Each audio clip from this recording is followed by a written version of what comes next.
As always, flowing from the Survival Scrolls, I am your gracious host, Mr. Bobby Shades. And this is... Bridging Fears. With that said, ladies and gentlemen, I present to you Stop Fighting the Universe. Let's go.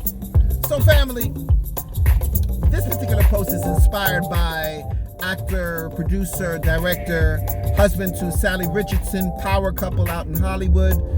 She famous in her own right with, works that she's done, producing, directing. Just won a recent award. I'm not sure which one in particular, but fantastic, beautiful power couple out there. You should check out his channel. He has some fantastic content. Dondre Winfield. So he talked about in his post to stop fighting the universe. And he stated that if he had learned this when he was younger, he'd be far ahead in the various endeavors that he is presently doing now, that he would have been far ahead. And I thought, very inspirational, very, very inspirational. Initially, it seemed like a rant. And he even said, I'm a little all over the place, because he got very emotional about it. He got very passionate about, go with the flow, stop bucking it, stop fighting it. And I question, hold on a second. Okay, I'm good. I question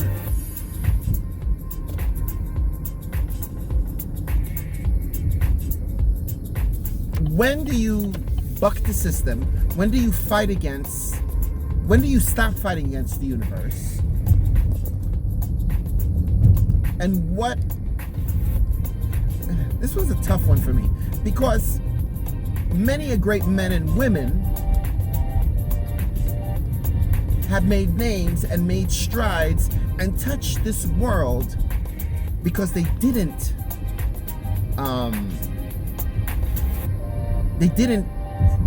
lay down the gauntlet and not fight the universe. The universe is going to place you where it's going to place you, whether you fight against it or not.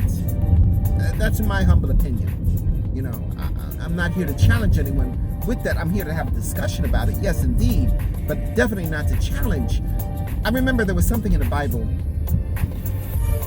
I think it was around the period of King Solomon, and the writings, the scriptures were discussing how, let me go this way.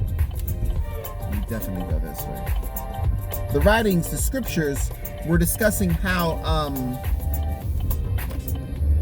God had placed the various pieces of time and people for an outcome 400 years later. He was setting the various players in play. He was setting them in play. So that said to me that God is ever, all forever, encompassing, mysterious, and you'll never know, and so forth and so on. But to me, in my feeble mind, and I'm going to say feeble because I cannot, go into the magnitude and the grandiose and the enormity of God himself, but in my feeble mind, that means that there is for every one of us a kind of a preordained destiny, that when we're born, it's imprinted upon us to be X, Y, and Z, A, B, C.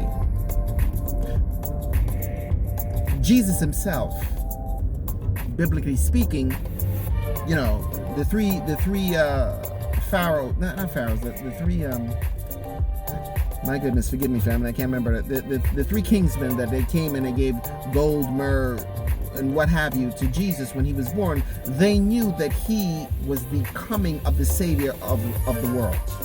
They knew this. So he was already ordained and predestined to become this great individual that God had brought down. So with that, many a great men and women have imprinted their name and their givings to this world because they bucked the system. Example, the Wright brothers. The Wright brothers created flying, and they continued, and they tried, and they tried, and they tried, and they tried, and they tried, eventually until they got off the ground. Thomas Edison, he was 1,000 tries away from creating the light bulb, even though it was someone else who created the filament which created the light bulb. He tried, he tried, he tried. Michael Jordan practiced as though he was in a game. And he tried, and it was pain, and it was suffering, and it was late nights, and it was what have you, until he went to the NBA and he became the greatest of all time. Eddie Bravo, for those of you who are in the jiu-jitsu world, he created 10th Planet. He bucked the system. Now there is gi-less practicing. There is gi-less tournaments. With a gi is the white uniform that one would wear, or whatever color uniform one would wear, and it's being able to go against an opponent without a gi, without having to grab and to pull and to choke and whatever. It's using your bare hands for ankle locks, for chokes, for this, that, and the third. And he bucked against the system. He didn't just go with the flow. William Gates, could have continued college, but he bucked the system. And he got out of college, I think his last year, and he said, you know what? I'm going to create this computer software. I don't think he knew the magnitude of what it would become, but he bucked it. He didn't settle the gauntlet. Now, I'm not saying that one should not, at any given time, slow down and go with the flow. I'm not saying that at all.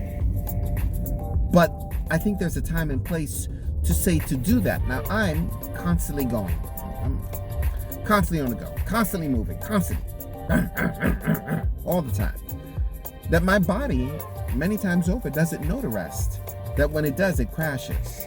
Or it creates, in my eye, I have a redness.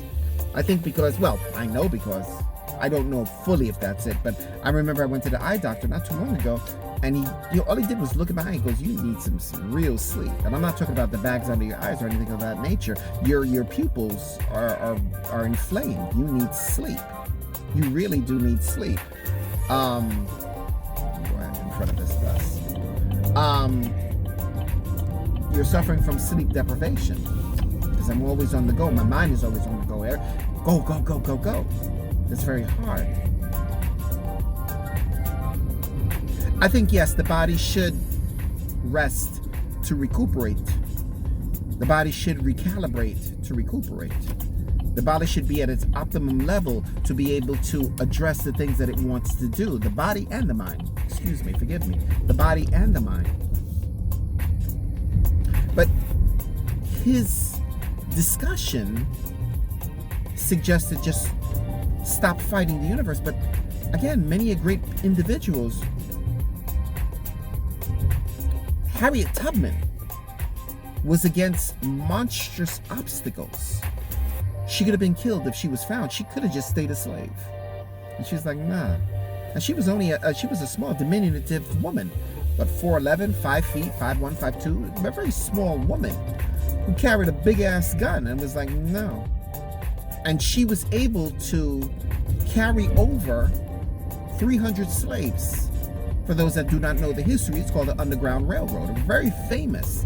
And her attitude was like, you step in my way, I'm taking you out. Small or not, she carried a big ass gun. She wasn't playing. She was about that life. She was about that life. She was a gangster.